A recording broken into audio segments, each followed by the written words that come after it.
Good afternoon. My name is Mbalu Sanogo. I'm the Vice President of the International Law Society. And I'm Sam Milano Sumalinog, 1L Class Representative for the International Law Society. The International Law Society is a group at Rutgers Law School, and what we aim to do is to bring an international perspective to American law. We want to show that students at Rutgers who are interested in international law have plenty of opportunities out in the world to connect with groups and with government organizations to practice and to learn more about international law and international legal problems. In fact, today we are having a panel discussion on drug policy as it relates to human rights. And our panelists today will discuss the effect on drug policy both here in the United States, in the United Kingdom, in Ghana, and in Latin America. It is great to be back here at the Rutgers Law School in Newark. We are partnering today with the International Law Society and the Open Society Foundations for our event, A Human Rights-Based Approach to Drug Policy.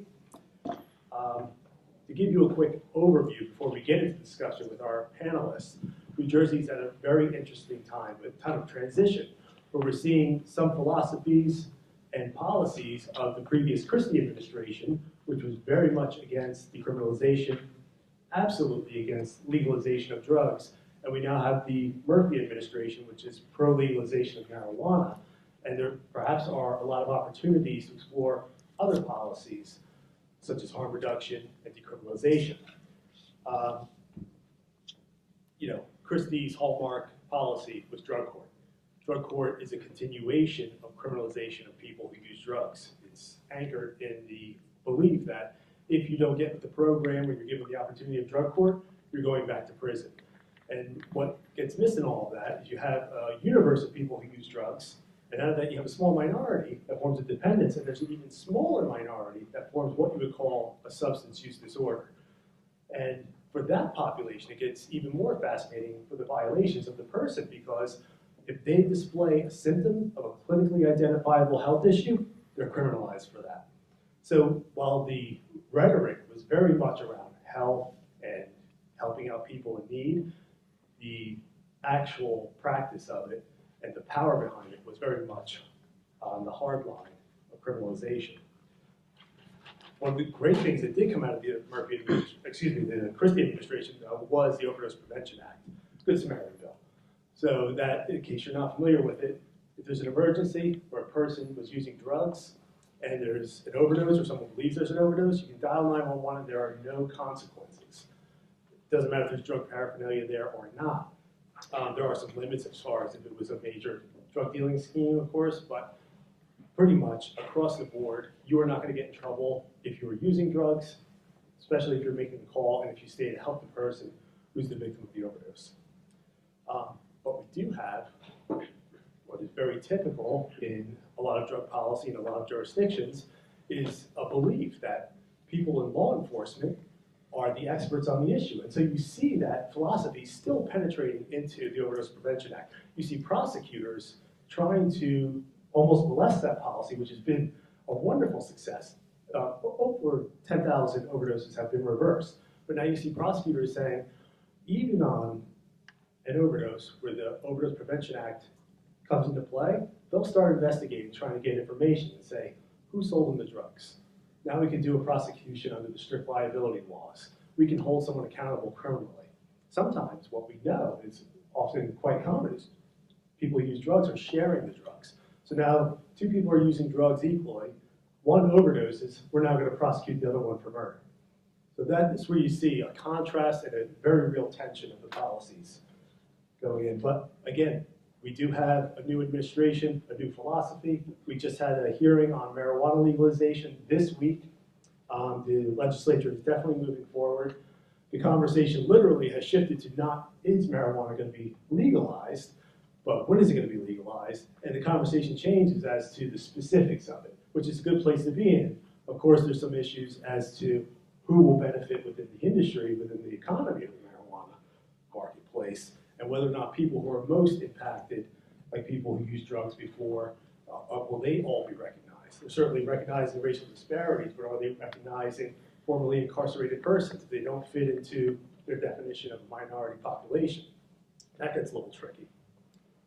So these conversations become all the more important to expound upon benefits of drug policy reform, particularly drug decriminalization, harm reduction.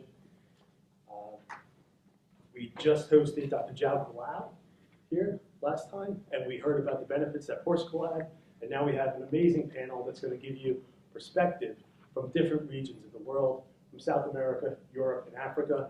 And we have Dr. Kasia Malinowska who's going to lead the conversation. I'm just going to introduce our speakers, and then I'll let Dr. Malinowska take it over. And we'll start on the end with Rodrigo Velez, who is the General Manager of Parametria Consultores S.A. Rodrigo is the former Executive Secretary of the National Council for the Control of Narcotic and Psychotropic Substances, CONCEPT. He led the elaboration of the new drug law of Ecuador, which was the elaboration of the articles and the thresholds for the categorization of the crimes related to drugs of the COIP, Comprehensive Organic Code, and achieved the consensus of the Latin American region and the Caribbean states in terms of public policies to address the socioeconomic phenomenon of drugs. Exercising the pro tempore presidency of CELAC in the 2015 Declaration of Quito. Former drug czar in Ecuador, under his administration, he decriminalized drug use and possession by creating the threshold table as a tool to offer the judiciary concrete elements to offer proportionality to drug offenders. Ecuador also promoted the preventative alternative development concept at the UN level, which is now widely used as a socio-economic approach to vulnerable communities, affected by coercive and draconian drug policies. During his tenure, he focused on protecting at-risk communities' rights by promoting integral, sustainable development approaches. At the same time, law enforcement efforts were directed to higher links in narco trafficking chains and interdiction efforts. After leaving office, he became the leading voice trying to influence multilateral organizations such as the Commission on Narcotic Drugs in Vienna and the Inter-American Drug Abuse Control Commission. And moving to our left, I'm going to shuffle my bios. We have, Marie Garedian, who is the African consultant for the International Drug Policy Consortium. She represents IDPC at events and also serves as a focal point for IDPC networking and advocacy work in West Africa. Marie Garedian is a lawyer with special interest in human rights and drug policy reforms. She previously worked as a research assistant and later became a project coordinator with the Institute of Statistical, Social, and Economic University of Ghana. Marie Garedian has done numerous human rights volunteer work and worked with reformed drug addicts and human rights groups, including representing drug users who are in conflict with the law. And we have Neil Eastwood, who is the Executive Director of Release. She is a non-practicing barrister who started with Release in 2002 as a legal advisor. She has extensive experience of service delivery, policy strategy, fundraising, and operational development. Having worked in drug policy for the last 10 years, Niam is passionate about drug policy reform and believes that the most vulnerable in society are disproportionately impacted upon the current drug laws. So with that, would you please give a warm welcome for our panel? And we're going to let Dr. Malinowska take it over. Thank you, Wendy. Thanks so much for this introduction. Let me say a couple of words of why I'm really, really happy to be here. So my name is Kasia Malinowska, and I work at Open Society Foundation, a private foundation in New York that supports initiatives really across the globe, and I'm responsible for the piece that deals with drug policy reform. And I work for an arm of Open Society Foundation that is very international. Hence, my relationship with our three panelists, because we basically support work of folks who are engaged in reform internationally. So my usual trip would be to Burma, or Ghana, or UK, in February to Ecuador. So for me to be coming to New Jersey instead is actually quite a a change in my schedule, and a change that I'm really, really delighted about.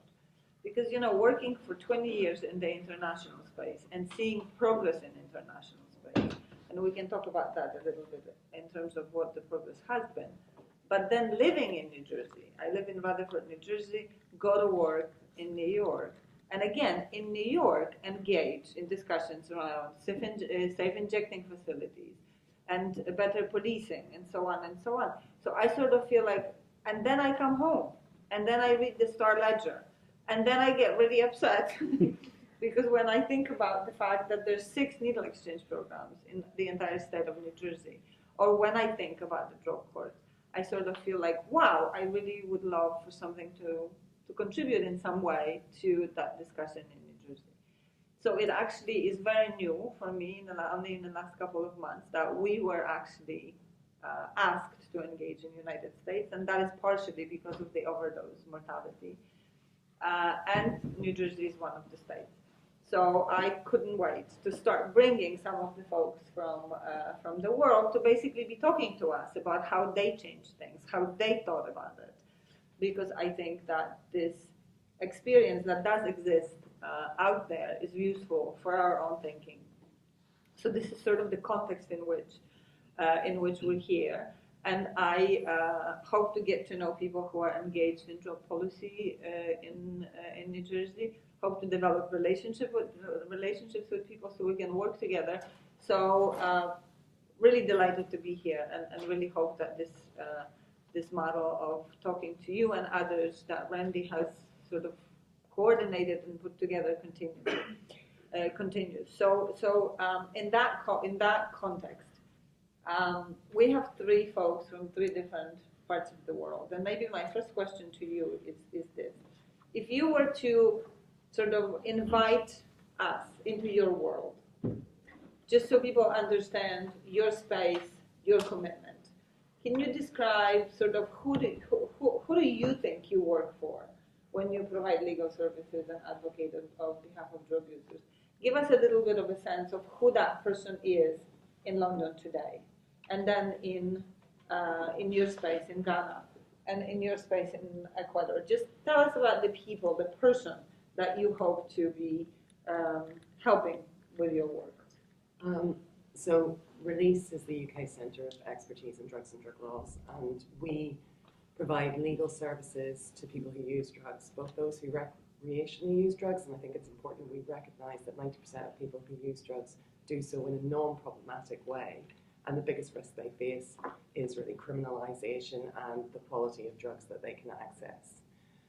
And the 10% that use problematically do so because often they will have suffered childhood trauma in adulthood, they have mental health problems. So these are both the groups that we work with. So they're very different experiences in those groups. So I think I'll take you into the kind of main work that we do, which tends to be with people who have a history of heroin and crack cocaine use. Those are the main drugs that are perceived as problematic in the UK. And again, I think it's really important to emphasize that the clients we work with live in areas of deprivation. And the intersectionality of poverty and problematic drug use is incredibly important to recognize, despite the fact that problematic drug use exists in all social classes. But it's this sense or this environment of inequality and deprivation that means that people's lives are much more damaged by the drug laws. They are the focus of the drug laws. So if I take you to Kensington and Chelsea, okay, so Kensington and Chelsea is considered to be one of the most affluent boroughs in London, but it has pockets of severe deprivation. So one of its wards, where the Grenfell Tower is, do you guys hear about Grenfell? Yeah. So in that ward, that is one of the poorest wards in the UK. So you have this huge kind of wealth surrounding this entrenched poverty. And I had a client there who was roughly the same age as me. So this is back when I was doing legal services, before I had to take over as executive director and end up just fundraising and doing things like that. So this is probably about 10 years ago. And we're going to call her Charlie. And Charlie was, as I say, probably about 32, and she had come to our legal services because she was facing eviction. She was facing eviction because she had been not only in a relationship where she had suffered severe domestic violence, but she had also been previously subject to childhood sexual abuse. So she had been raped continuously by her father from the age of 3. Her mother was aware of it, and her mother basically was complicit and said, "You deserve it." Charlie managed to get out of that situation when she was 16 years old. She got her life pretty stable, got a job working in retail. I think she worked at Topshop at one point. And things were going okay for her. Then she gets into this relationship, and it's an incredibly violent relationship. He uses heroin. She had never used heroin before. But she had used alcohol to deal with some of the trauma that she had suffered as a child. But then, she was using both drugs. So she ended up injecting heroin to deal with the continuing, the re-traumatization that she was going through in that relationship. He finally was imprisoned for other offenses, not the domestic violence. And her life fell to pieces. So even though she was a victim of this man, he was part of her life. It was kind of part of her structures that kept her at least financially, not safe, but financially coping. I mean, that was happening. He left. She was unable to work. We have a welfare system in the UK. She tried to get welfare based on her mental health problems and her drug use. And they refused it and said that she was not entitled, and they thought that she was fit to work. Because of that, she then lost her benefits for her housing. So that meant she was then issued with an eviction notice. So she came to us, and we deliver services in a way that very much focuses on the dignity of the human being. So when you come in, we're not concerned about whether you want to give up drugs or you continue your drug use. Our job is to get your legal problems sorted, and that's what we really focus on. So I worked with Charlie. We got the eviction order pulled back. We got the benefits reinstated. We represented her at an appeal, a tribunal around her welfare entitlement, and solved those problems. And over the years, Charlie was able to improve her life because that kind of foundational issue had been resolved. Her housing was secure, there was an income, and she started to go to college and learn to do therapeutic practices such as Reiki. And so she now works in drug services, providing Reiki to other clients. She wanted to go into another career. She actually talked to me about studying law, starting to do kind of a pre-law course. But she couldn't because she had criminal convictions, both for her drug possession and for sex working, which she had to engage with at some point.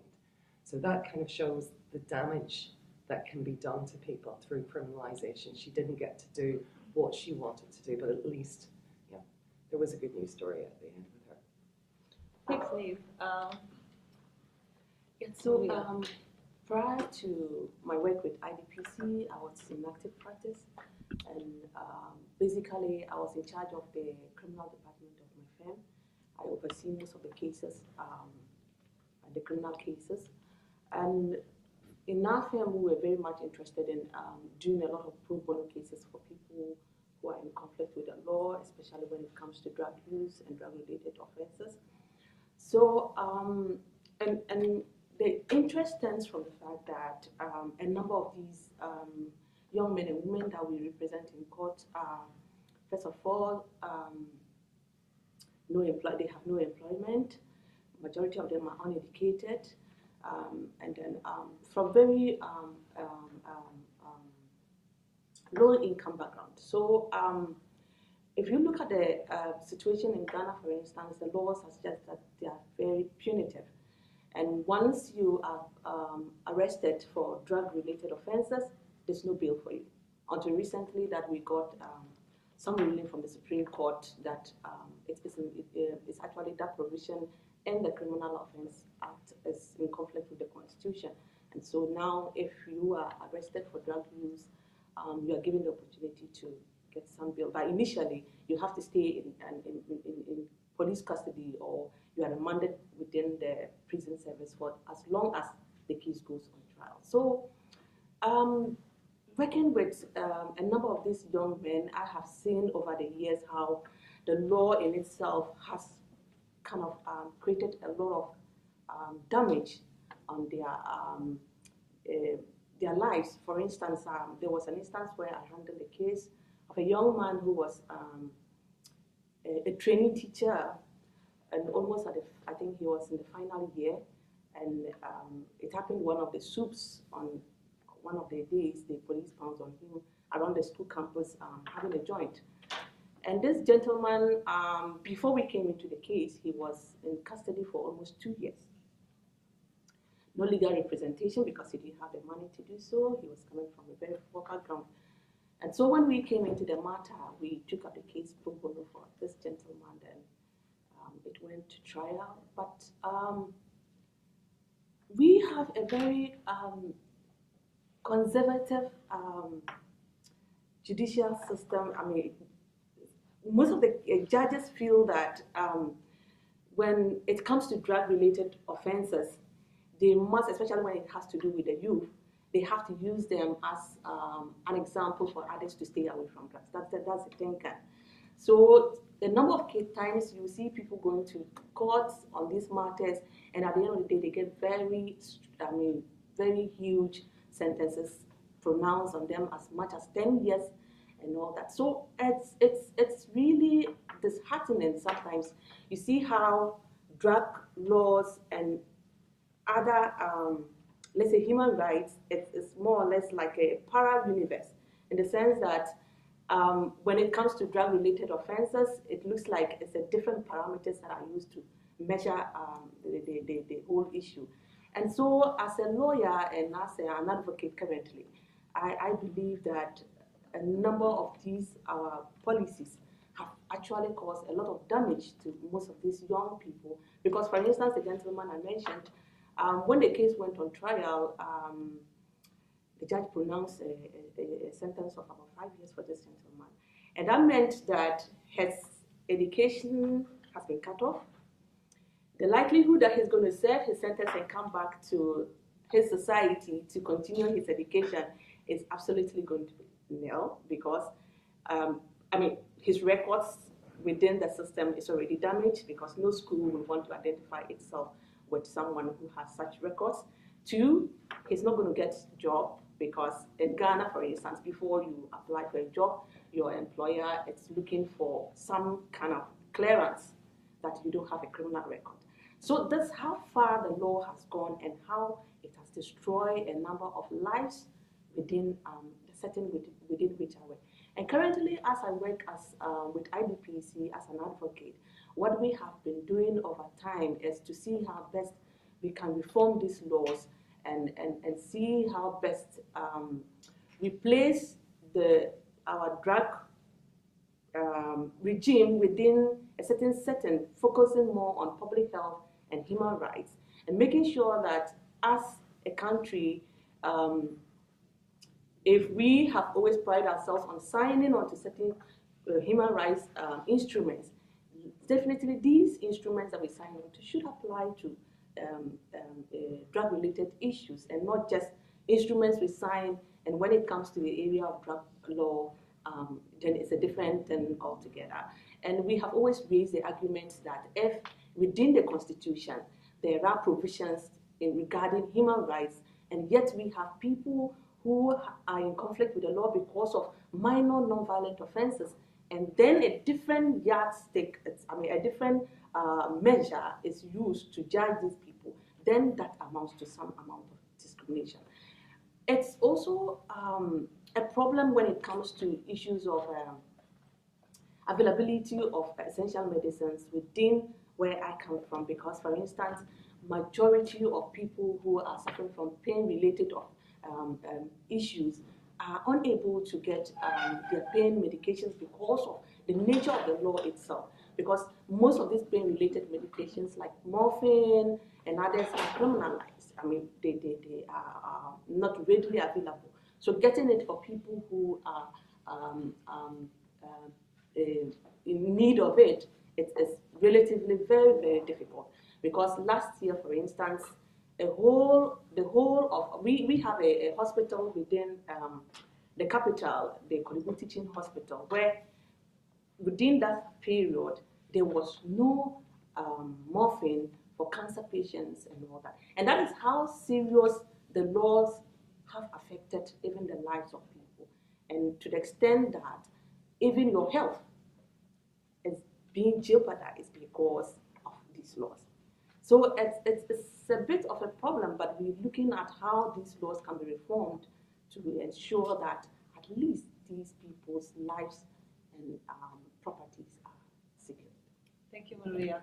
Now, Randy mentioned that Rodrigo presided over a pretty significant legislative change in his country, in Ecuador. And so I hope we can talk about the details of that in a few minutes.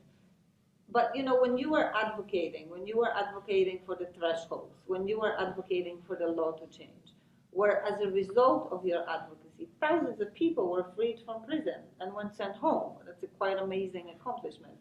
Who were you advocating for? Give us a sense. Who were those people that you wanted out of prison and why? Yeah, it's a pleasure to be here.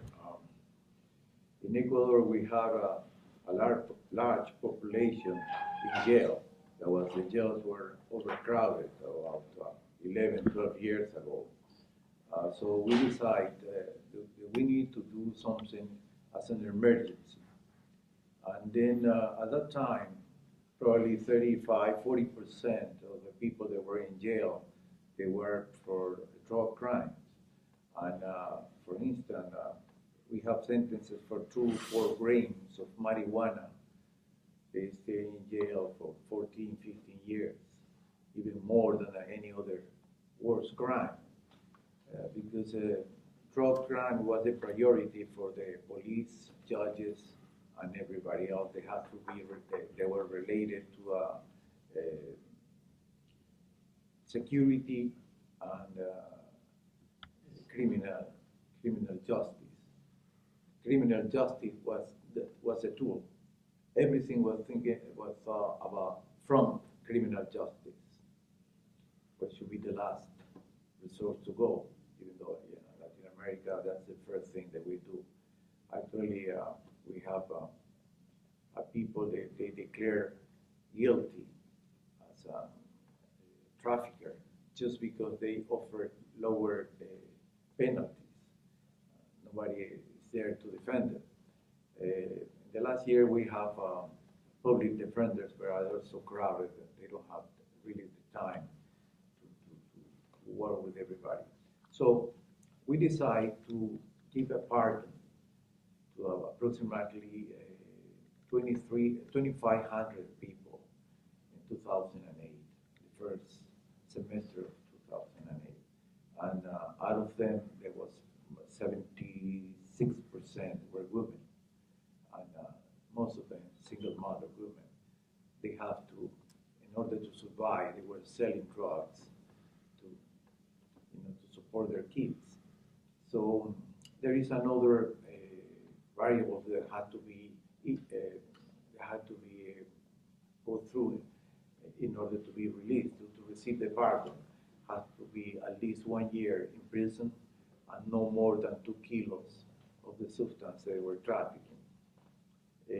So, like I said, 2,500 people were released, and we measured 2 years later, in 2010, and less than 1% had another problem. So, in other words, that was a successful measurement.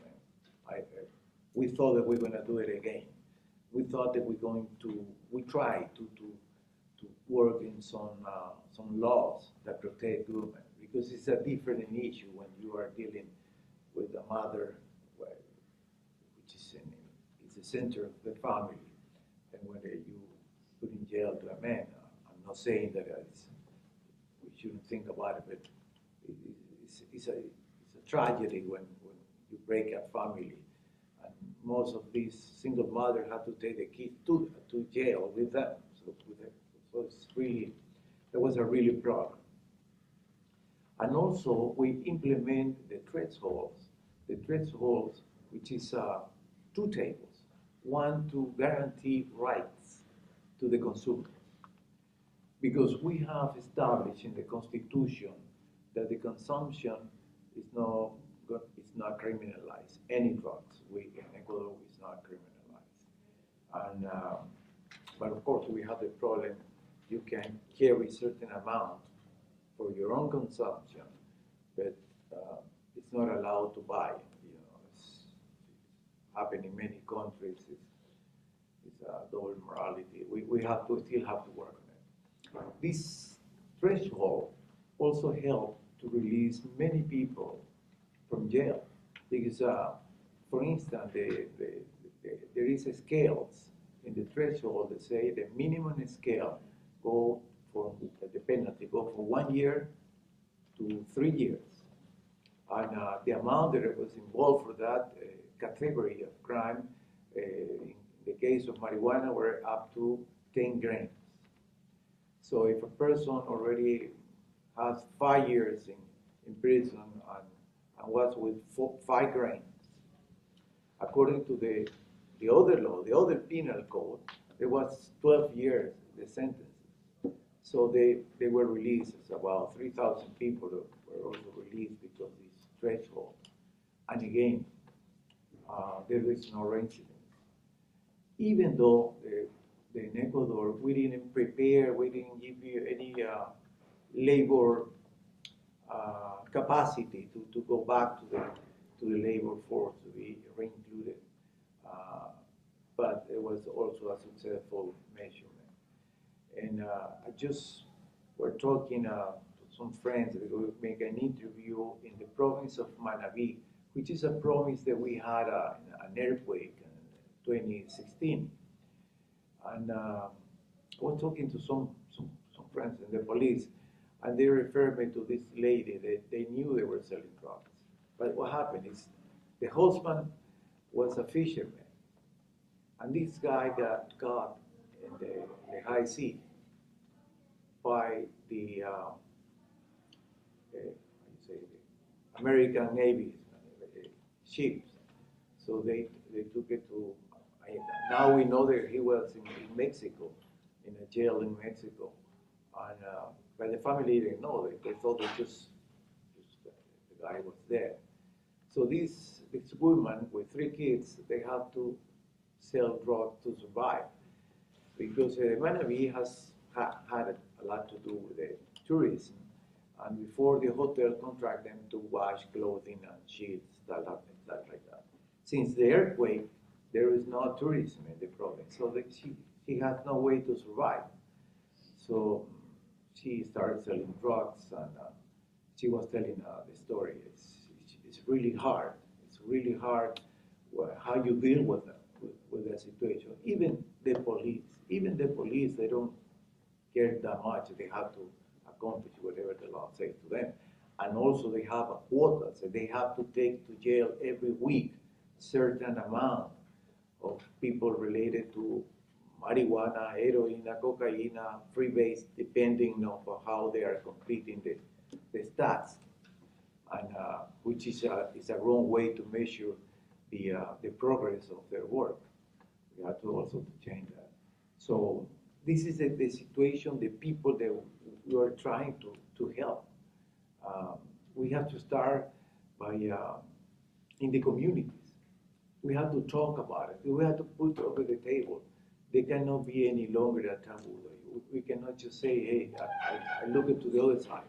The heroin problem is somebody else's problem. It's not my problem. It's never going to be next to me. That's not right. That's not right, because you never know when this problem hits somebody very close to you. So it's better, with the proper time to work on it, to talk to the authorities, to the political actors, to push them, especially you guys from the universities. It's, you are the ones also. They have to talk. They have to request answers to the political actors.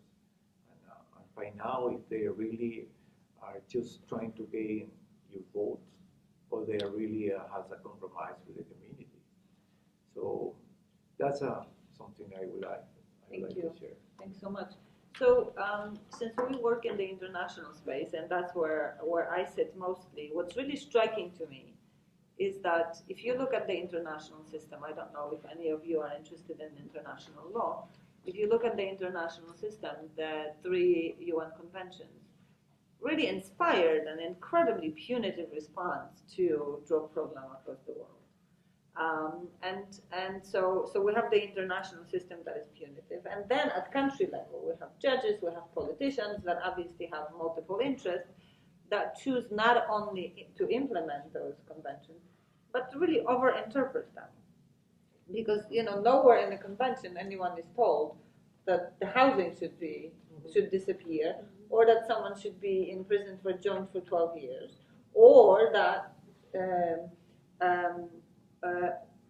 people should be caught in high sea and sitting in prisons in Mexico without their families knowing it. So this is really interesting, because I think very often people will argue, particularly our legislators, or actually at a federal level, that they are just complying with the international law.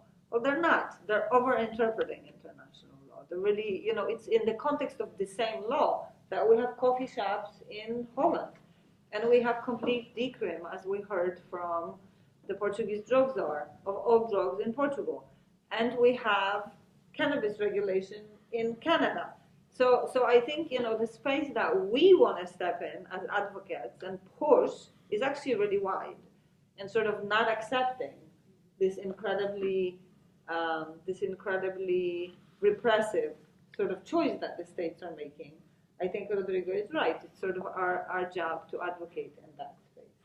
So as you were describing your sort of people that you work with as an inspiration, I was just thinking, wow, any of those people, any of those stories, slightly adapted, are the story of Americans right here who are also in prison for long sentences, particularly if they are people of color.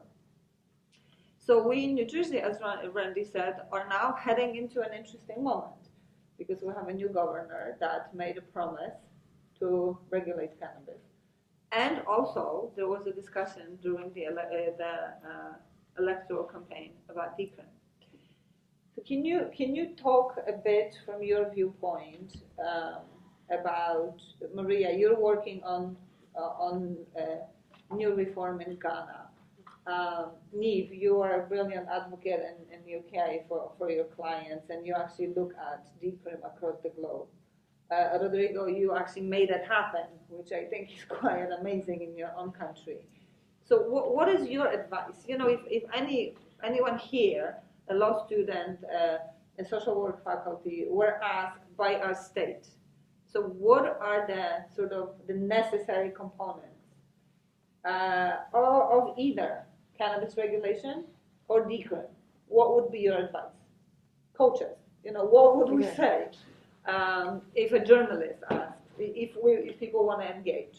So I think the first thing around decriminalisation is to challenge how people perceive people who use drugs. And if we look at why there is discussion of decriminalisation in New Jersey, and it was part of kind of electoral promises, much of that is to do with a response to the opiate overdoses and deaths that we are seeing across the US, which are horrific. I mean, it's an absolute crisis. And when you define people first and foremost as criminals, it is impossible for them to then seek out supportive services without fear of criminalization and prosecution and arrests and police harassment. That is impossible. So you're contributing to the overdose crisis, to the overdose fatality crisis. So I think it's, first of all, really important to set that up. And then also to challenge who is a drug user.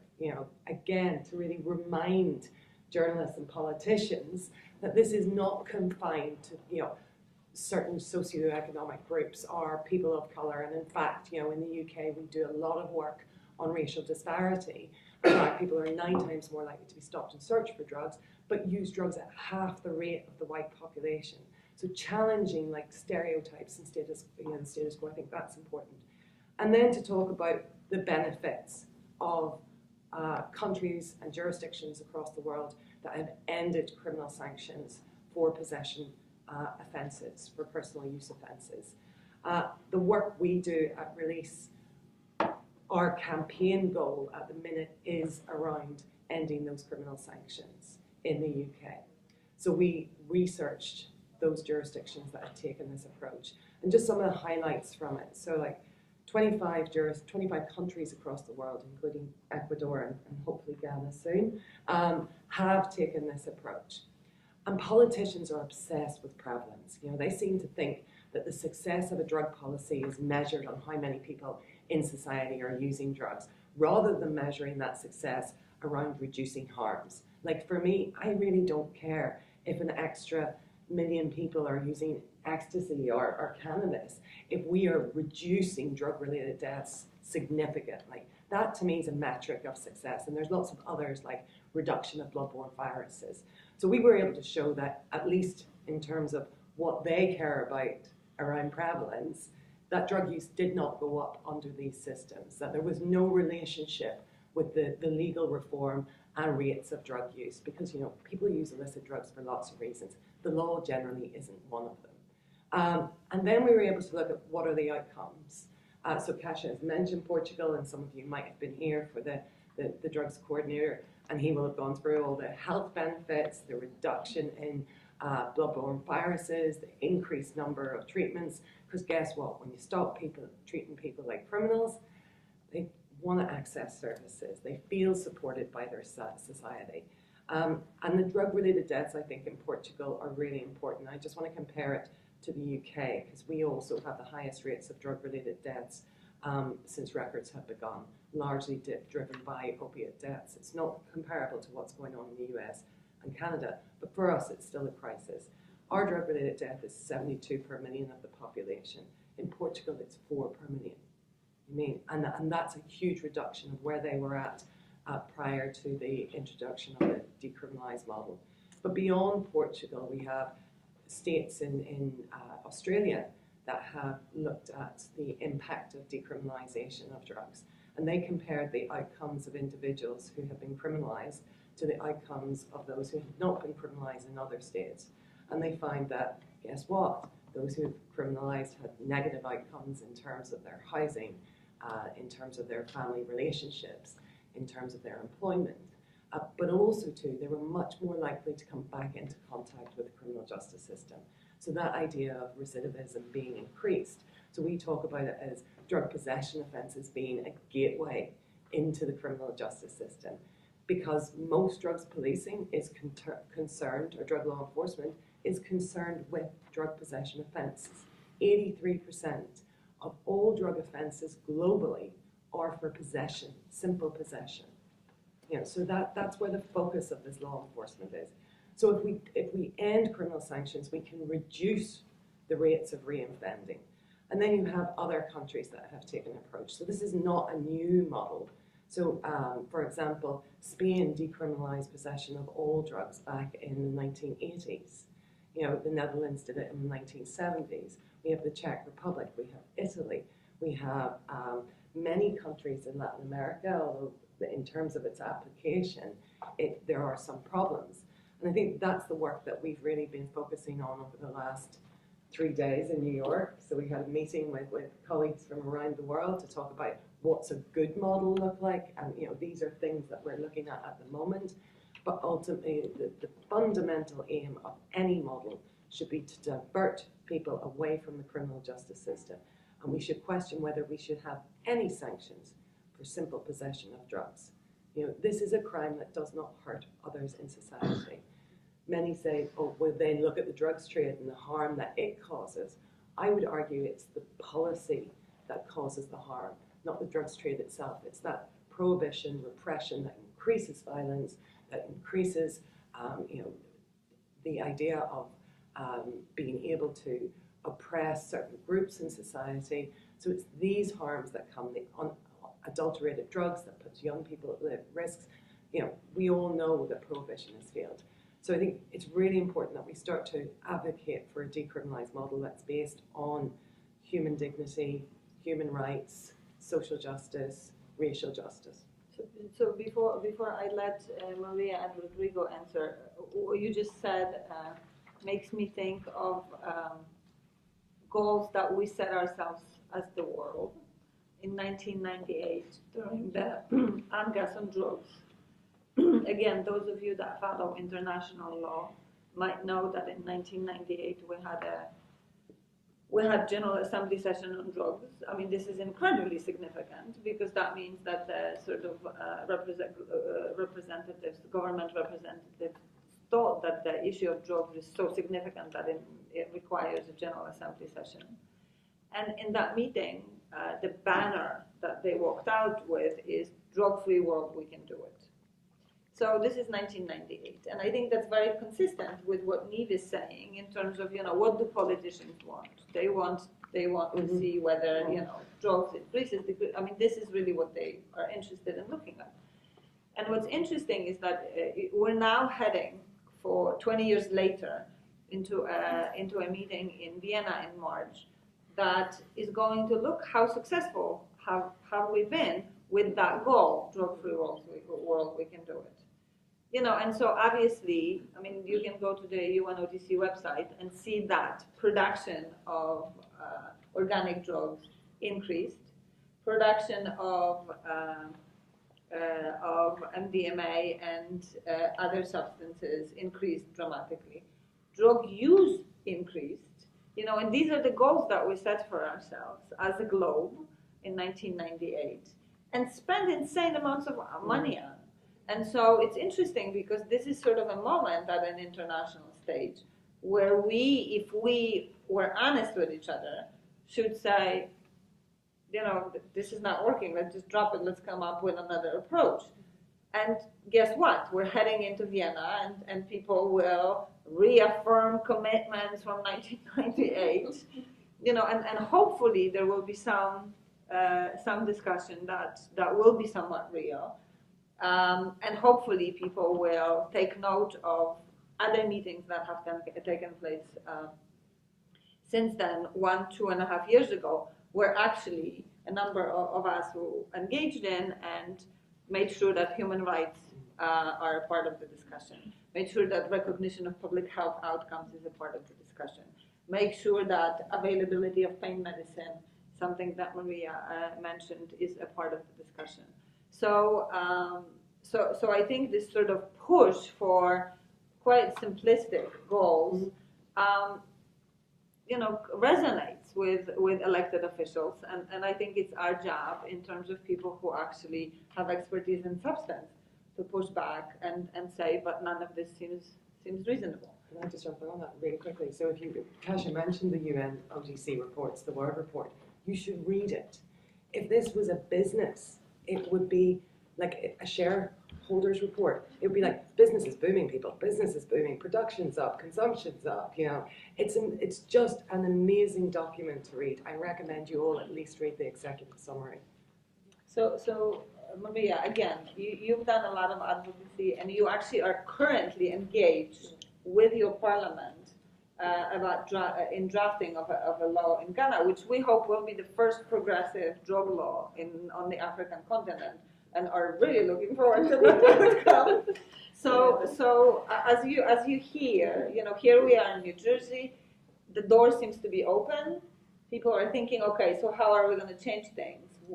Other than decrim, or maybe in support of decrim, what would you want us to think about? Okay, so in Ghana, basically what we did was to kind of come to the table and do an assessment of the progress made since the enforcement of that law. And over time, we realized that it was actually a big failure because what we were seeking to do with the law has not actually addressed the problem. Because we're having more people in prison for drug use, we're having overcrowded prisons, and a lot of health implications in terms of people going to overdose deaths and all that. So what we did was basically as civil society to bring the evidence on the table. And basically we made sure that we had an inclusive discussion of the issues. That is bringing on board public health experts, human rights experts, lawyers, judges, and all the people who matter in the discussion. So we did kind of like an overview assessment over a period of almost 25 years to see how successful we have been with this particular law. And truly it was clear to everybody that we haven't been successful. And so there was a need for us to look at the issues in a different dimension. And in Ghana, for instance, what actually also helped us was a commission that was set up by the Kofi Annan, the late Kofi Annan, and it also emphasized on the findings of what civil society did on the ground, and to the fact that we have failed.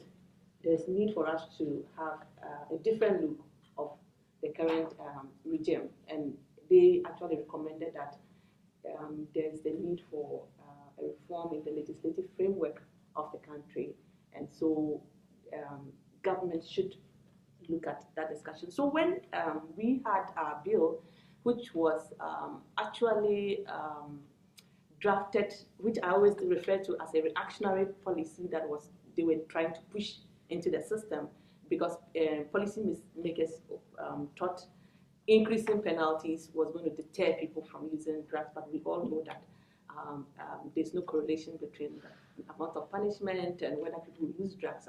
Even no matter how punitive the laws are, people will definitely, in one way or the other, will always be engaged in drug-related offenses. So when that opportunity presented itself, civil society thought it was time for us to bring this evidence before the table and let people know that we needed to go a different direction and not go towards what we have started, and yet we are not seeing results.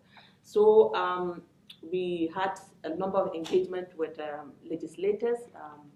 We discussed the issues, we brought the evidence on the table, and we had a number of engagements on the issues. We also employed the support of external experts to be able to make these forceful arguments and all that. So as at last year, the law was supposed to have passed, but unfortunately, we last 2 years we needed to, the law actually got to the third reading, where it was almost at the verge of being passed. But unfortunately, that was a period when we went for our elections, and the incumbent lost, and so it kind of like had a backstage in terms of the law passing.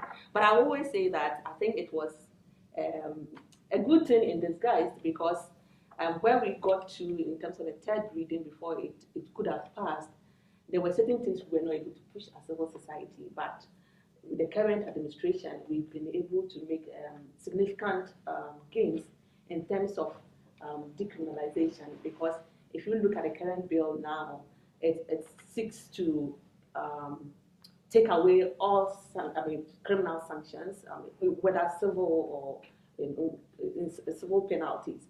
So, for instance, if you are caught for use now, it's more like a caution.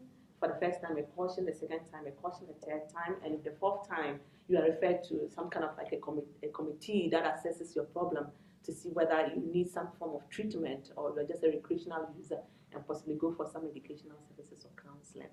Now, if you look at our law currently, it's very interesting.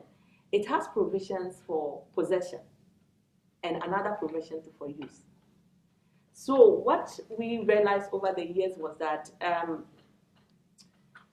police officers were abusing these provisions, because one, when they arrest you and it's clear that it's for use, they intentionally charge you under possession, because possession carries a much stiffer punishment. You can go in for 10 years, whereas use was just from a month to 5 years. So with the current bill, what we sought to do was to see how best we can cure this mischief in the law. So now in the current bill, we have the provision is just possession for use or possession for trafficking. Because in the old law, because it didn't make sense because you cannot use without possessing. You definitely have to possess, and it then proves that you are supposed to use it. So that was really creating, the current law was really creating a lot of problems. And police officers were using it, they were using it to extort monies from accused persons, and that was really problematic.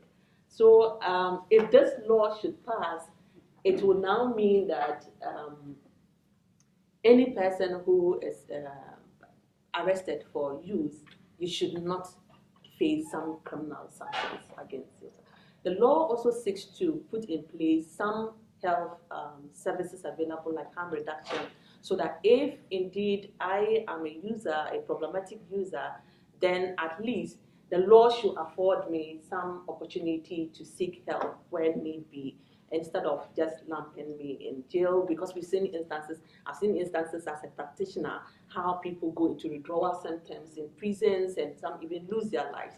So it should not, for the current bill, if it passes, we should not even get people into police custody to the extent that you have to go into withdrawal symptoms. So I will say that with the current situation, we need to first of all assess how well we've done, as to whether these laws that we currently have, are they addressing the problems we are seeking to address.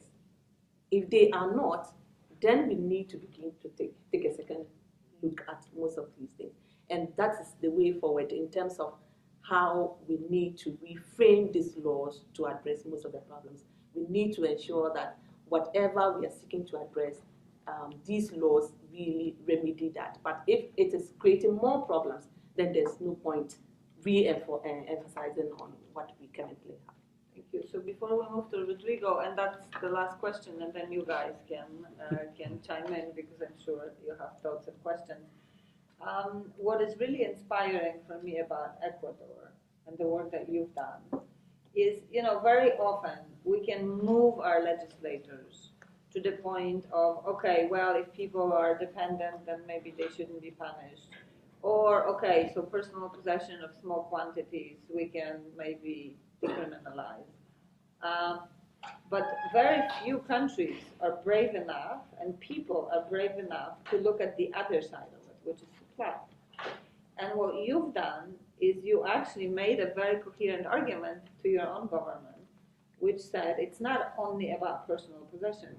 Some people are engaging in the drug industry out of vulnerability, economic vulnerability, and that is really new. That's a very new piece of discussion in the international space.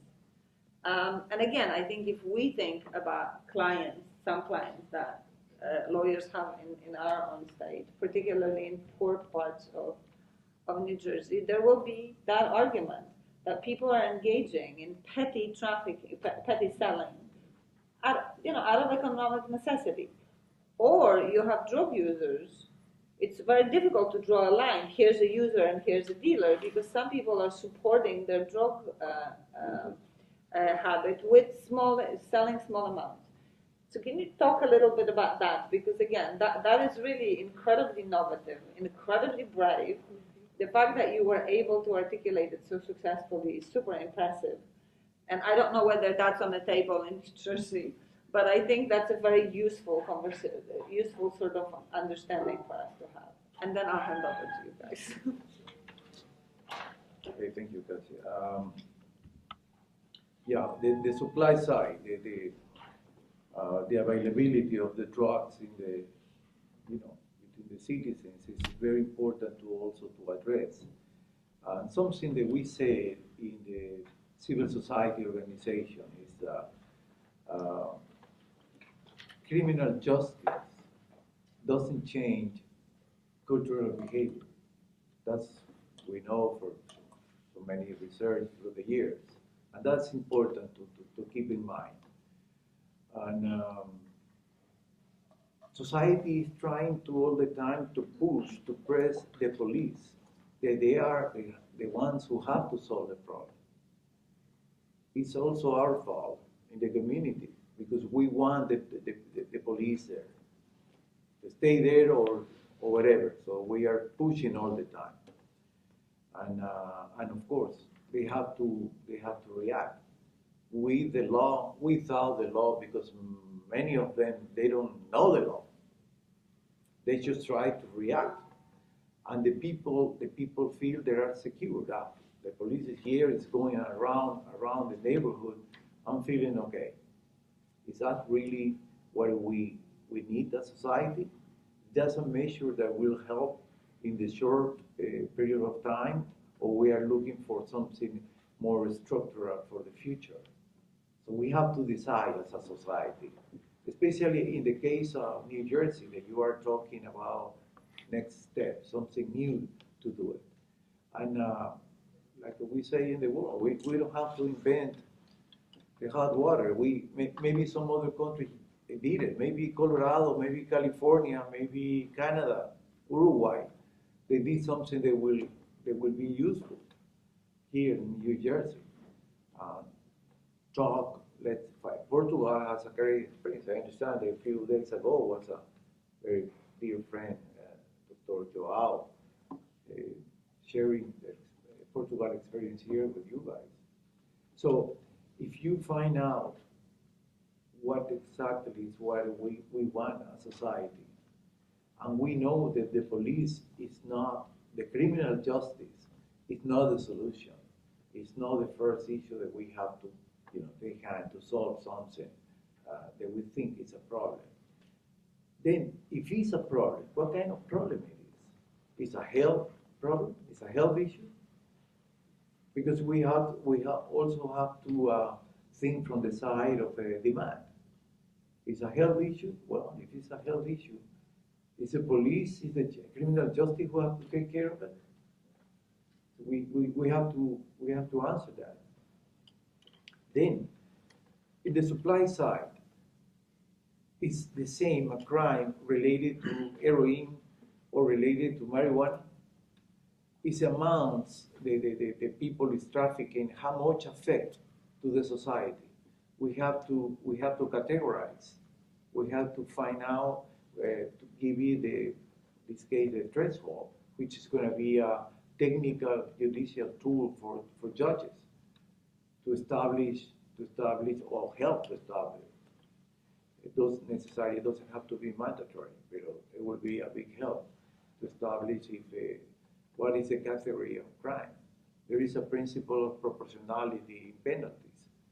We have to implement. We have to see if there is a woman, a single mother, they are surviving with their kids. Especially in the case of my country, there is we don't have enough resources to implement social programs.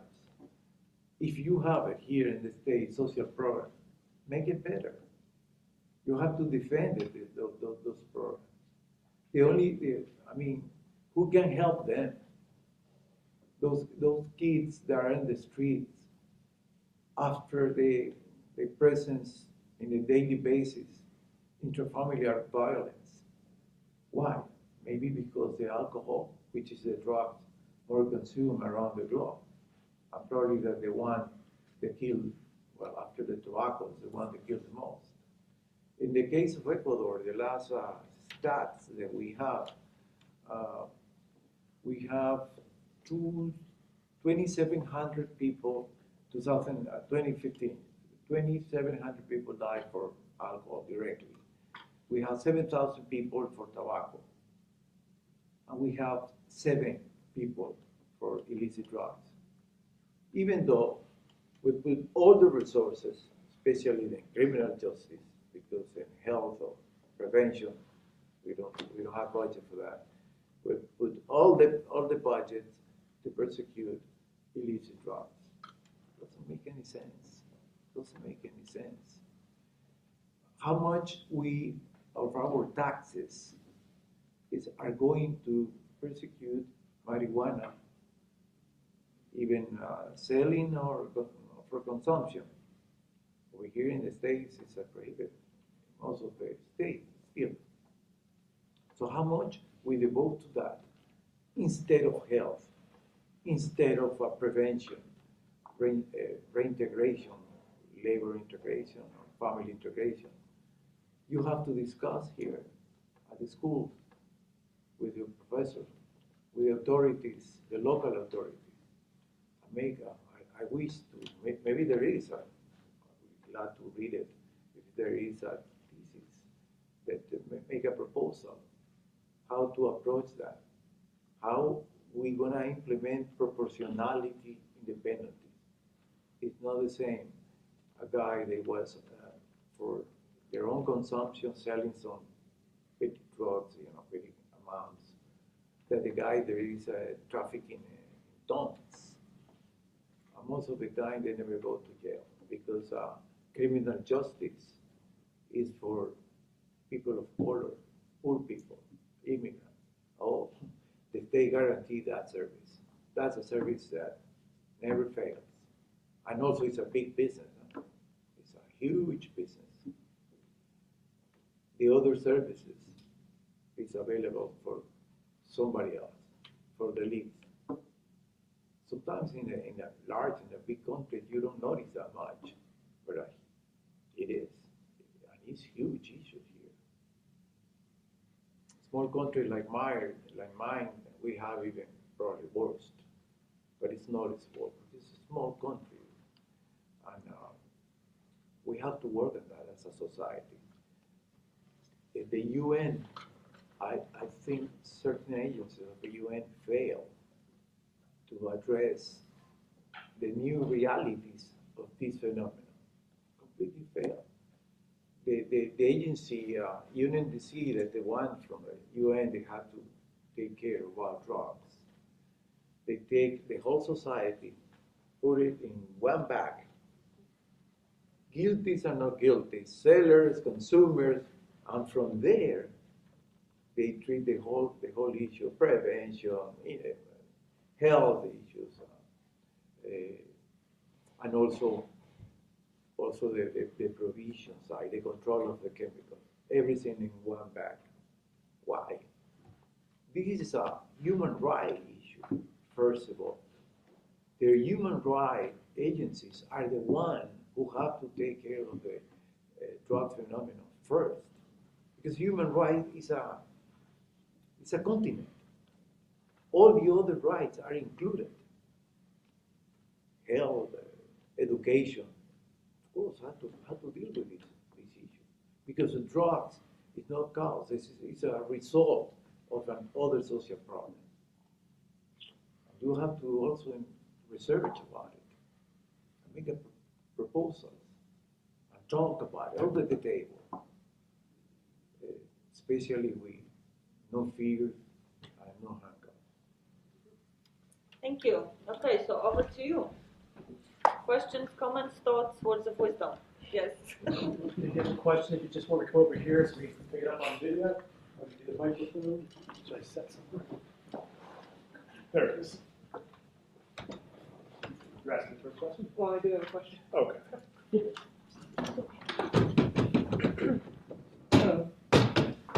So, I just wanted, I guess, clarification for decrim. I can get behind decriminalizing for users. I do believe that what we're doing right now is not helping. It's definitely a humanitarian issue. But when it comes to selling, I find that a bit of a harder pill to swallow. So maybe you could help push me in that way, or just give me some guidance, just because, I used to work at a criminal court, and being there, seeing people who were selling, they, at least from what I saw, were people who were depending on the drug. As addicts, they were selling the drug. And so I guess I don't have that same sympathy level. So I guess I see them as a bigger problem. So I don't know if that makes sense, but I was just hoping for more information. So let's maybe take both questions and then, yeah.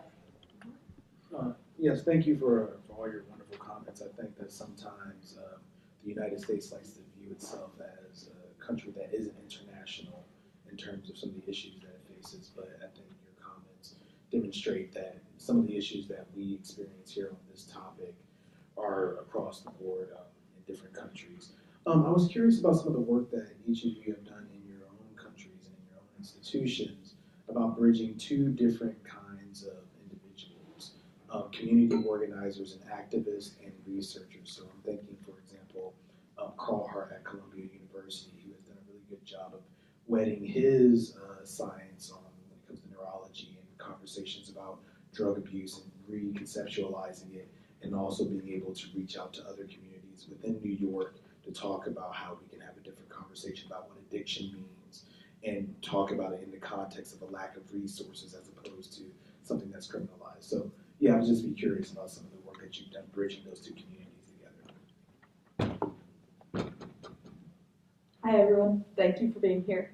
And I'm really glad I went after Mr. Campbell because my question actually goes along with his, in that we all know that to get these things changed, we need public support and we need support of our legislatures.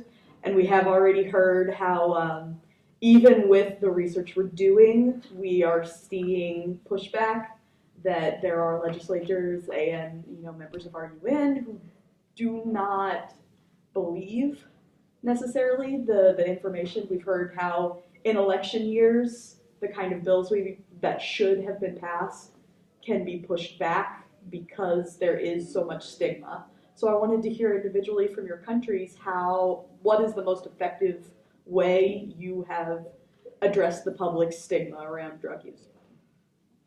We have one more question, and maybe let's stop, and then, yeah. Sorry.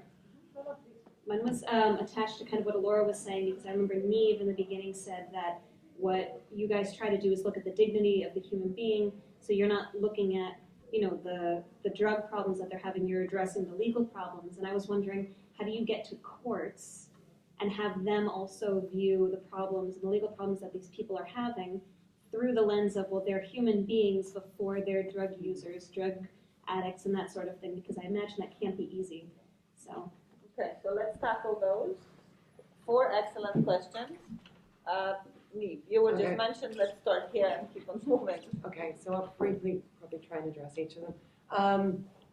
I understand your reticence to have sympathy for people who supply drugs. I have to say, I think part of that is that we have had 100 years of propaganda around the drug war, which sets up 2 separate groups that don't exist. So most drug users will also have supplied drugs at some point.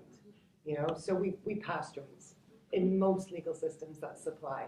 Or, you go out to a club and your friend buys a few pills and he makes sure that you get pills. So you have the social supply. Then you have people who are economically desperate.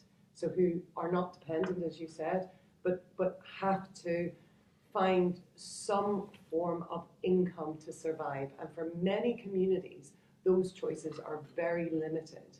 So if we think about it, it's much more an issue of structural poverty and structural racism, potentially, in terms of lack of opportunity. So I have a lot of sympathy for those groups because I think these groups are oppressed by society. When we get into the El Chapos and everything, it's a little bit different. And that's why the next conversation has to be about regulation and a regulation market that benefits those groups that I mentioned already. So I think it's really important that we don't think about, the drug user as the victim and the drug dealer as the bad guy and the evil guy, because it's just not, it's much more fluid and there's much more crossover. Most people who get their drugs get it from people who are their friends, their colleagues, etc. Your question about linking research with communities, we're trying to do that in the UK, especially around racial justice work.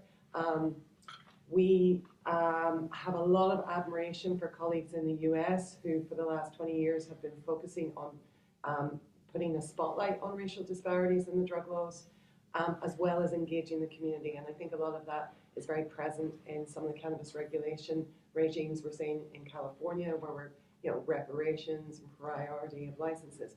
So at my organization, and I'm very aware it's a white-led organization, so it's really important that we work with allies in the racial justice movement and are respectful of those allies.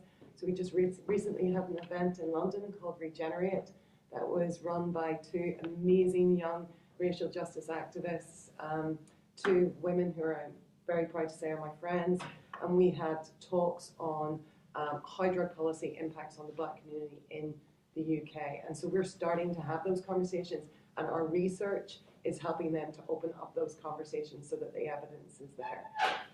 Then the question on, can you remind me? When research kind of falls flat in the face of state funding. Right, so, and the engaging policymakers, getting them around the table. I mean, I think public opinion is always a challenge. If we look at social, we would want to try and get public support for these things, obviously. And we can do that through campaigns, by trying to humanize people who use drugs, recognizing that drug use is actually a societal experience, not necessarily this separate group over here. But that's also tough. And I think it's also important to recognize that a lot of social changes that we've seen in society have not come about from public support. At least I can say that in the UK. So for example, gay rights, women's rights around pro-choice, all came from legislators who were pushing the envelope. Also, looking at local initiatives, how can we start to build the evidence at a local? So getting, in the UK, we've got sympathetic police officers who are implementing de facto decriminalisation, so diversion programs for people who are caught in possession of any drug, no criminal record.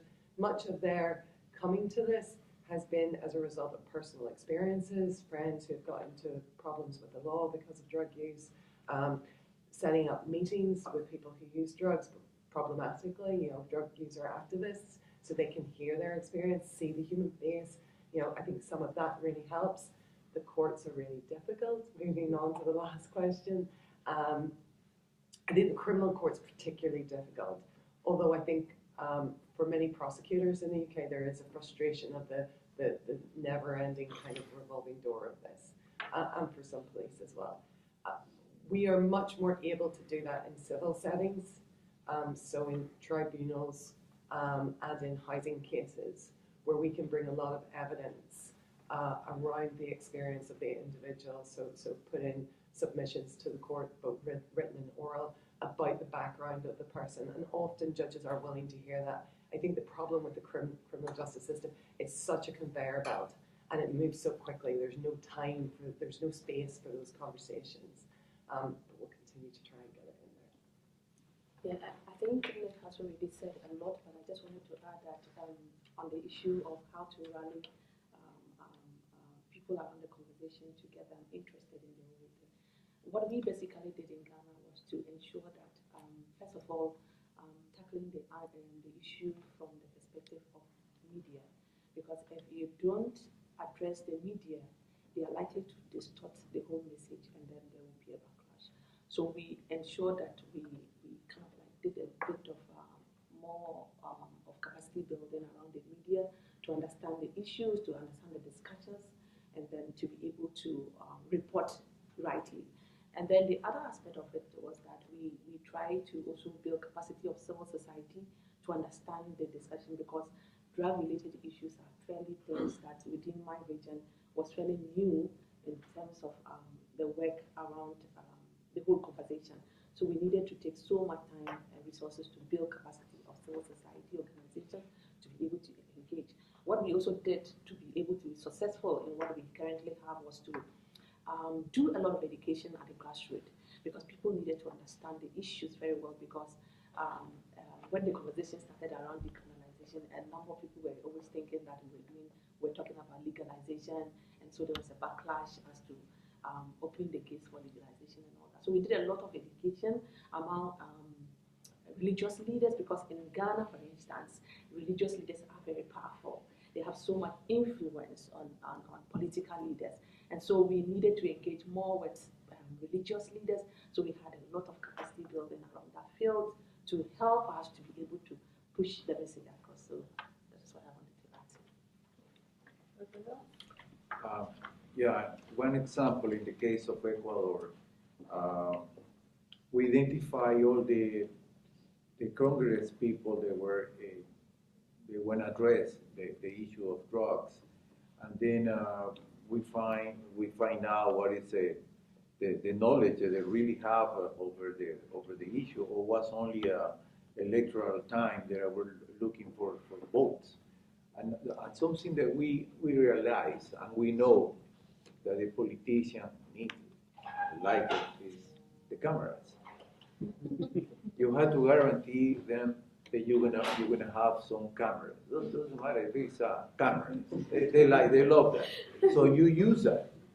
So you invite them here to the university, and you tell them that there are gonna be some cameras. Oh, they will love it. They will be here, and then you start, the compromising with them in certain topics, and then after that you make the follow up. You write it them. And because they want to know how many students are going to be. The students are voters, right? So that's the commodity you have to trade. Sorry to say that, but that's reality. So and then you have a group of congressmen, authorities, compromise with the issue, with the policy that you are proposing, or your community needs.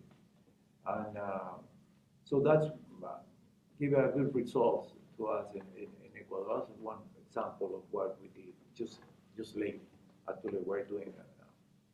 So I just wanted to add one point.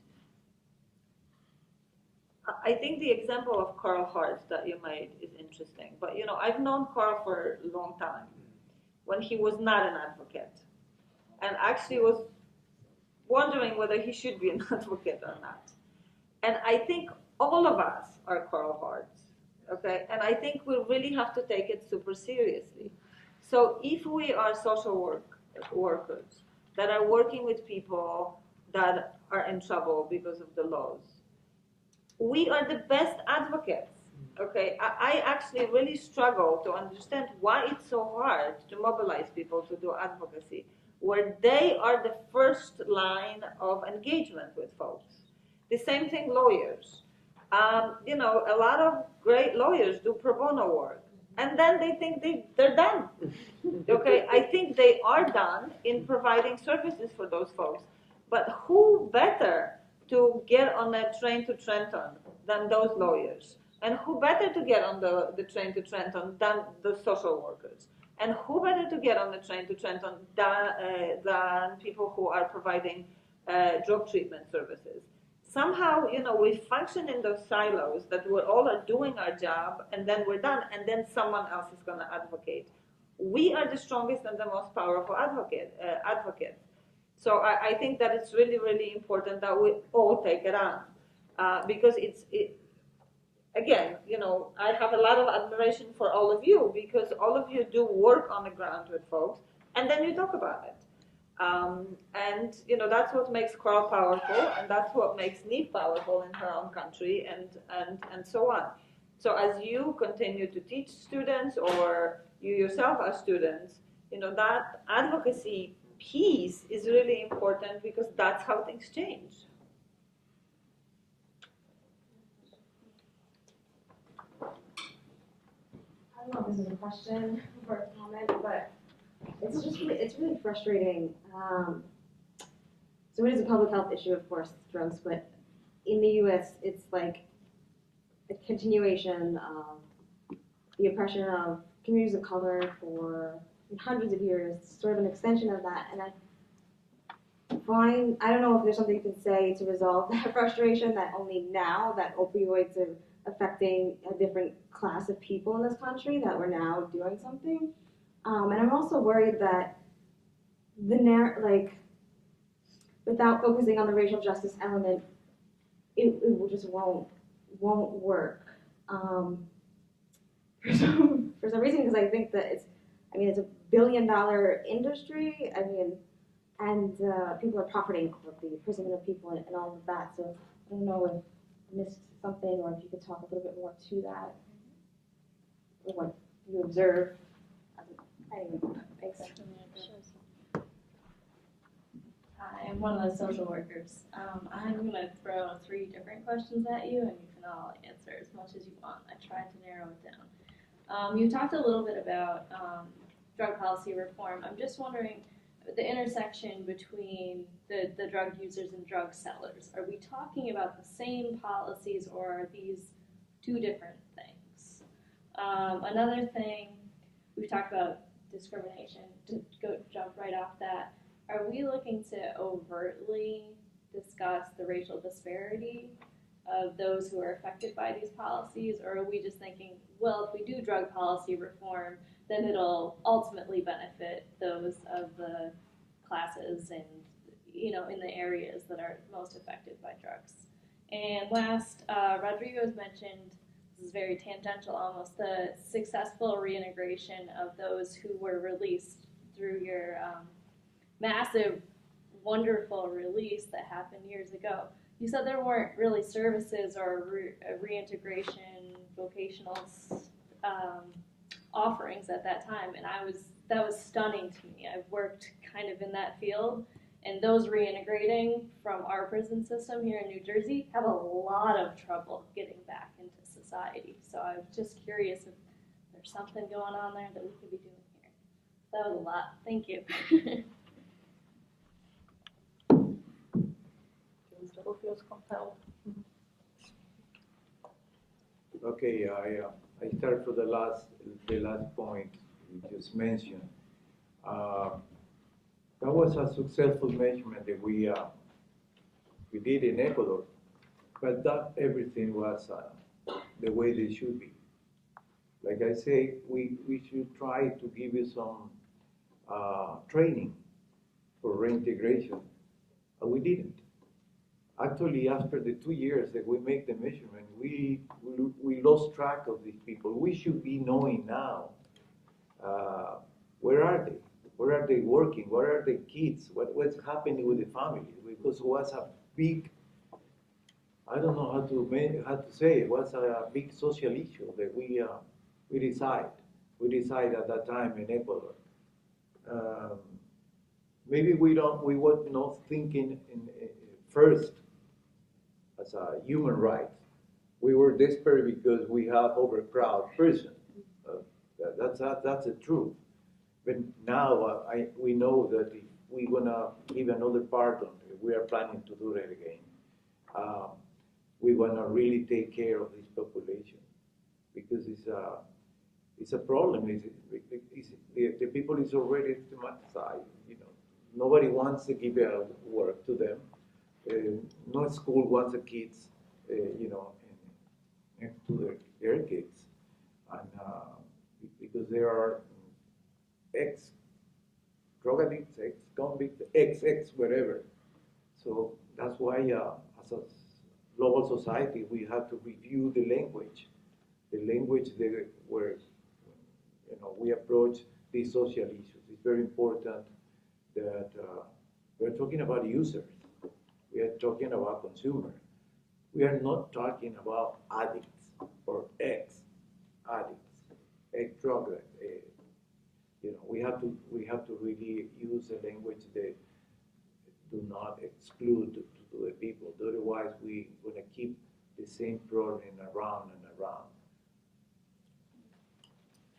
Yeah, as to whether the reform is looking at just one bit of it, like whether users or it's across board to include supplies. And I'll say that we're looking at a reform that cuts across in the sense that it's not just about drug use being the problem. If you look at current laws, there's disproportionate application of the law even when it comes to somebody who is supplying.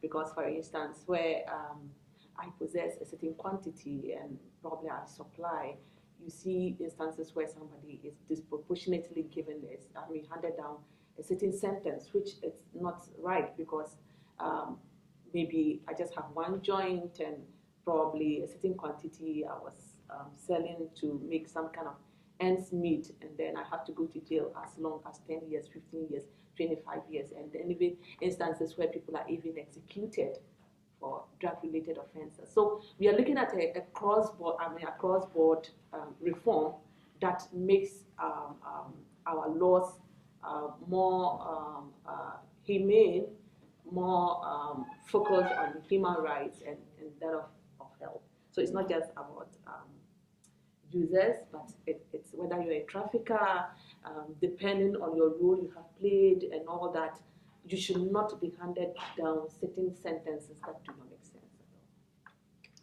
at all. Okay, I too am frustrated. You're absolutely right. You know, when we've seen that the war on drugs damage communities that generally politicians and society as a large don't care about, and do nothing to protect those communities. But then we see, you know, middle class white kids dying, which is a tragedy, an absolute tragedy. But then action happens, and that's frustrating, and that's, you know, structural racism.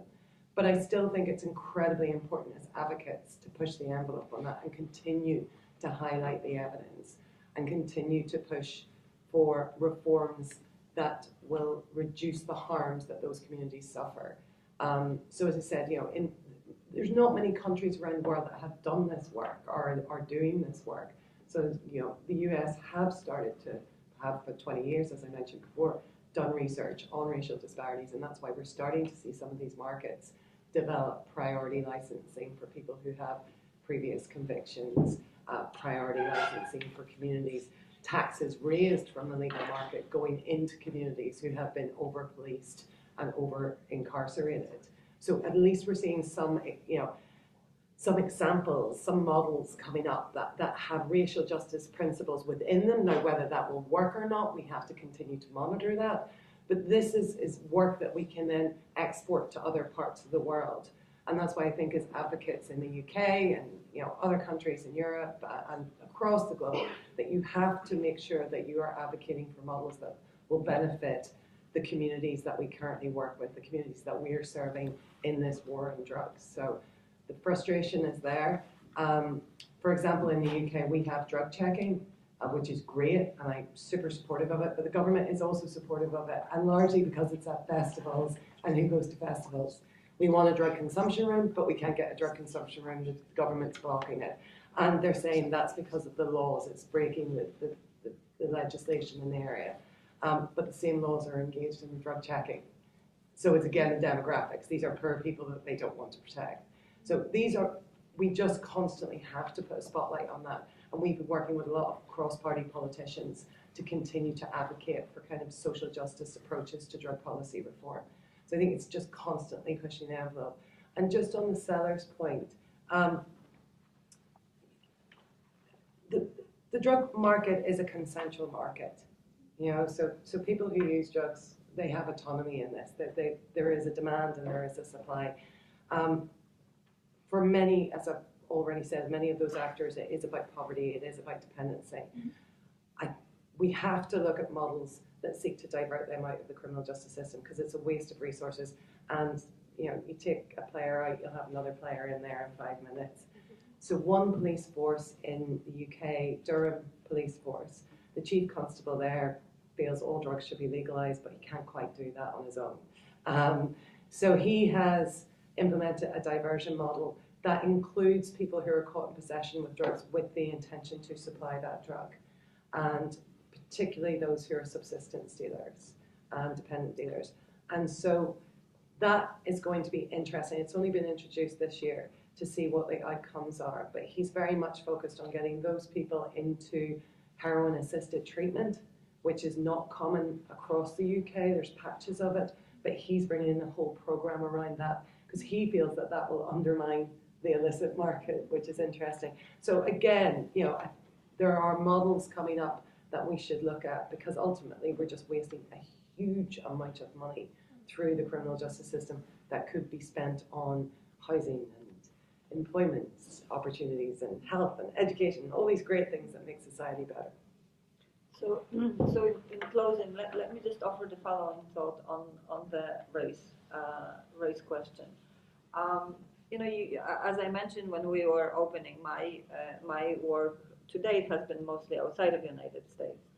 And what's striking to me is that while we see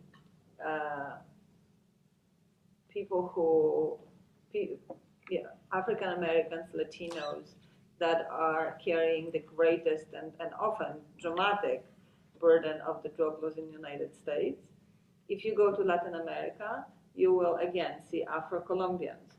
You will see indigenous folks.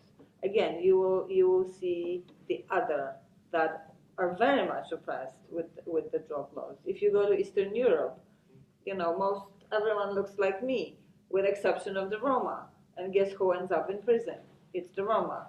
In Italy, south of Europe, relatively relaxed drug laws. You go to prison. It's the brown-skinned immigrants who end up actually fill prisons in countries where drugs are decriminalized, which is mind-blowing to me that you have.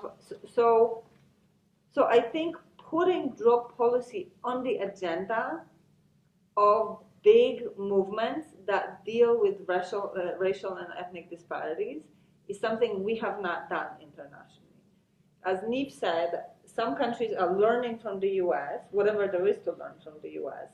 But if you talk to, if you, again, go to any of the big sort of race gatherings and talk about drugs, the discussion almost doesn't exist. And so I think that we need to own it a lot more.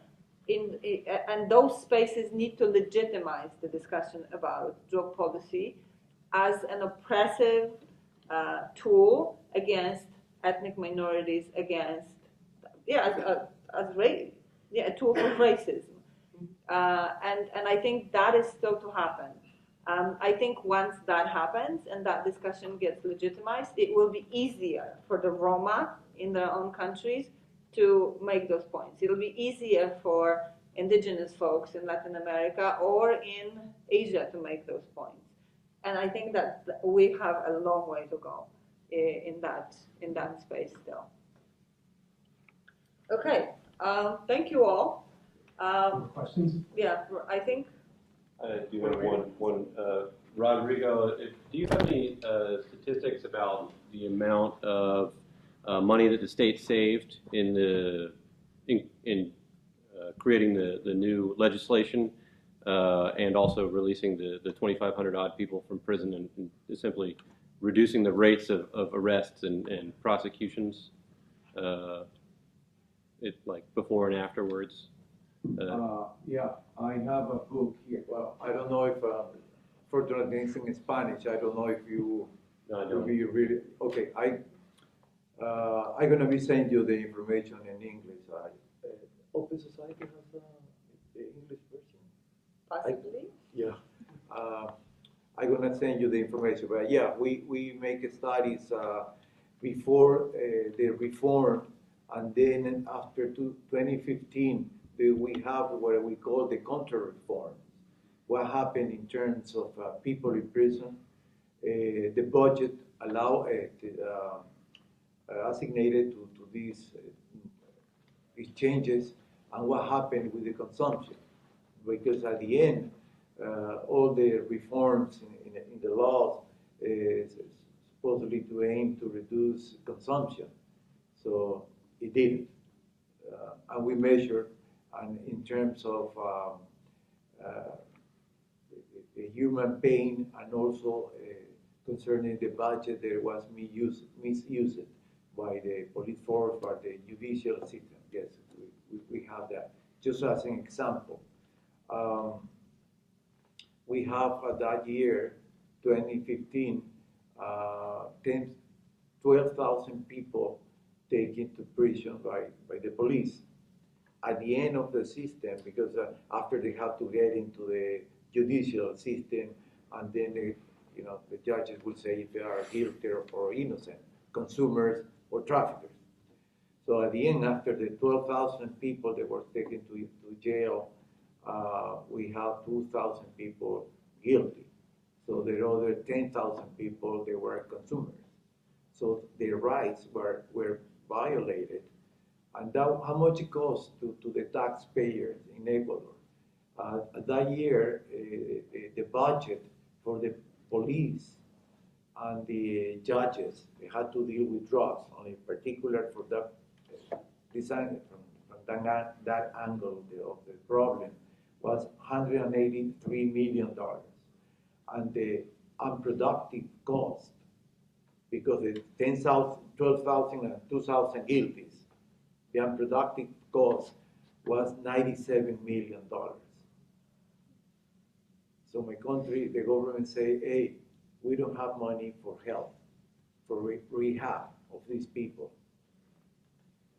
But we have money to persecute because 70% of them were for marijuana. That's irrational. We cannot keep in doing that. And you have to also check in the state, it's the same situation probably. My wife is a social worker, and I think you could hire a lot of social workers for $97 million and probably pass out a lot of food stamps for that. So, thank you. Okay, with that, we're going to wrap up. I just want to thank again Rutgers School of Law, our partners, the International Law Society, and Ballou has been an incredible collaborator. Thank you for the excellent questions, a great dialogue back and forth. And thank you to our speakers and Natasha for all the work that you do on a daily basis, the incredible reform you've accomplished and are accomplishing. And also, please, if you're not signed up for our email list, please go to helpnothandcuffs.org. You'll get updates about the video coming out for this, other opportunities, and definitely follow on social media and on the websites, the Open Society Foundations, Release, IDPC, and Parametria. Incredible resources. Thank you, everyone. And thank you, Randy, for bringing us all together.